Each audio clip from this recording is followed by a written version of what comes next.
Hello everybody, welcome back. Let's have a look at a quick look at Bitcoin, and we're going to look at XRP on this video. So same as we always do, I suppose these days, we're going to quickly look at not that, the Bitcoin dominance. We're going to look at the Dixie. So the Dixie's working in pretty much quite well within this channel that we've popped in there. This I suppose it is a channel, but we've also got the pitchfork tool there, just to give us a rough guide of where it's heading, and it is heading up. There's no question, it is heading up. I'm using a very basic setup here. I'm not buying my PC for the next few days, but basically there is a signal on a conversion baseline on the Ichimoku cloud to suggest that this is going to be a continuation of an uptrend. So we have to bear that in mind. There is a continuation of an uptrend. We don't even need to see any of the indicators to recognize that that is the case. Rejection down to the bottom here, and more or less to the top of the pitchfork. We are being rejected here, but this will continue. In my opinion, this will continue. Will it continue to break out of the pitchfork? That's the main question. If we do break out of here, that's going to be significant and really nasty for everything. But consistent uptrend like this, while crypto and Bitcoin continue to make a move up, I'm okay with that. I am okay with that. I do think though that over time, as this continues to rise, the pressure of the weight of a strong dollar is gonna bring not necessarily the price down, but it's gonna I suppose for Bitcoin and the top cap coins anyway, they might struggle a little bit increasing in value. But who knows? There is a lot of interest in Bitcoin. There's a lot of interest in crypto as a whole. So just because the Dixie is increasing doesn't necessarily mean that the crypto can't go up, astronomically like it has done in the past. It's just always a preference for the Dixie to go down to offer that extra turbo boost that we like to see.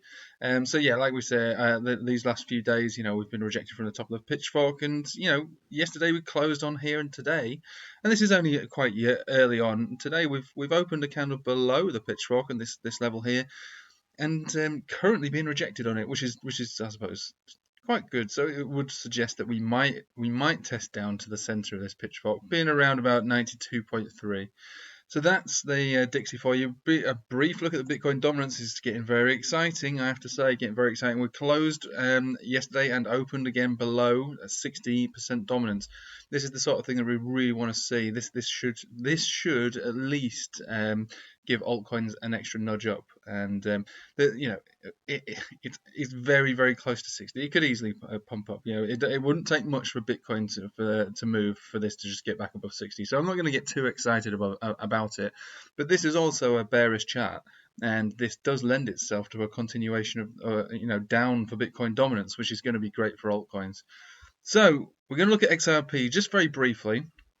We've not looked at it for a while, and we will be doing a live stream tonight for Patreon members. And actually, for those Patreon members who don't know about it, I've only just minted it recently. I've got my own loyalty reward token, the Jammer token.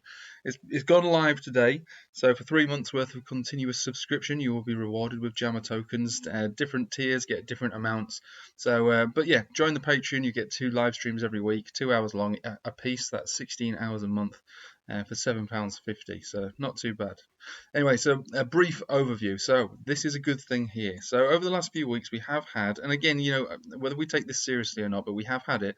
We have had this here, which is a conversion baseline on the Ichimoku cloud on the weekly. This, similar to what we saw in EOS around about the same time as well, is a long-term buy and hold your position signal at this level here. So that was about 47 cents zone. Now, because it's a weekly, it doesn't necessarily mean that it's going to launch immediately, but it does have the power to move. So if it wanted to move, it could move all the way up to 70 pretty easily.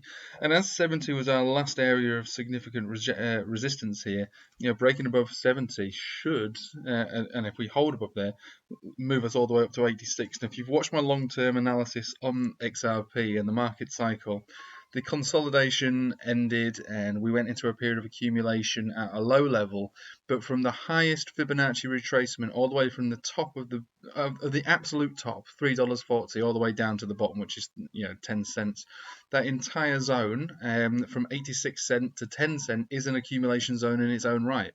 So since we broke down in 2018, we have actually been in an accumulation zone, an absolutely enormous one, of essentially 8x of an 800% zone from bottom to top.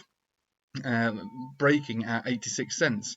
So 86 cents is the magical area for me. Also comes in line with these two candle bodies here on the weekly. So 86 cents will be the turning point for XRP, and this will, I suppose, wipe the smile off all those haters' faces. Now, obviously, I don't really have a particular, emotional attachment to it, but I do like a token that has strong emotional viewpoints on them. Some people love it, some people hate it. For me personally, it's all about the chart, and the chart does suggest that it will do a full retracement back to its all-time high, and then probably beyond by the end of this year.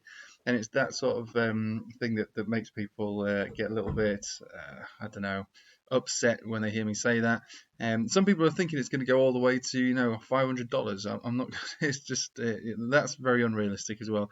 So what I'm saying is that this chart is actually shaping up really nicely already, and this is very quite early on in its market cycle. I really wasn't expecting any of these kind of moves until after May. So between May and August, it's going to have a much better situation, after May and August. The monthly also conversion baseline crossover here, which this one was naturally formed, and so that is all very good as well. So I'm telling you now, XRP is going to surprise a lot of people. It will do a full retracement of its previous all-time high. The chart is actually really good on the weekly and the monthly, and also the daily. So there's nothing wrong with it even at these levels right now. Now, it is an unpredictable token, so with that in mind, it's very difficult to trade it. But as an investment, I'm pretty confident in it, to be honest with you, and I've been confident since we came into the accumulation zone around about this area between 17 and 20 cent, and a reaccumulation after the first pump around here. Personally, I've not really been buying any of it since then. I've just been holding on to it. And I will continue to hold on to it because I'm very confident in the way that this chart is playing out. The beauty of XRP is that it's been going around, it's been around for a long period of time, and because it's been around for a long period of time, it gives you the edge over a market cycle. It's done something like this in the past. You'll have to watch my full analysis on the market cycle to recognize what I'm saying, because this chart is only very small. But I'm not joking. It's going to work out. All those people that have been underwater since the last all-time high, if they were brave enough to hold it, which wouldn't have been a good idea, but if they were to be still holding on to it and buying all the way down, it will work out for those guys in the end, and girls. It will work out for anyone who's done that. And like I say, the accumulation zone is from this area here all the way up to this area here. Not there, 86 cents, so around about here. That all of this is an accumulation zone. So bearing that in mind gives us an idea of how volatile it will become towards the end of the year. But for the moment, it's just going to be another one of those videos that sounds like a Moon Boy video. But I hope that the people who watch my videos now recognize that I am not a Moon Boy. It's all based on technical analysis. And this one specifically is based upon an entire. Well, how long has it been going for? It's about. Well, I mean, it's pretty old. It's pretty old, but 8 and 9 years old. It's been going, it's around for a long period of time, and it's got a very particular style of behavior, which is playing out perfectly just like it did before. And the magic area is to break and close and get supported above 86 cents, and it will take on it'll become an extremely rewarding token at that level. Until we break above there, these sort of moves are always possible. I know that this is caused by FUD, but all these sort of things are still possible. It makes it very difficult to trade. End of the day, I'm very confident that this will make its new all-time high this year. Definitely will do that. And towards the end of the year, it will become one of the most volatile tokens in the top caps. And it will take a lot of people off. They won't believe what they're seeing. Just like when this happens, they couldn't believe what's happening. Oh, what's going on here? And then when this happened, they were laughing. That these are just blips. It's just nothing. These don't mean anything. The bigger picture is the overall market cycle pointing to a new all-time high.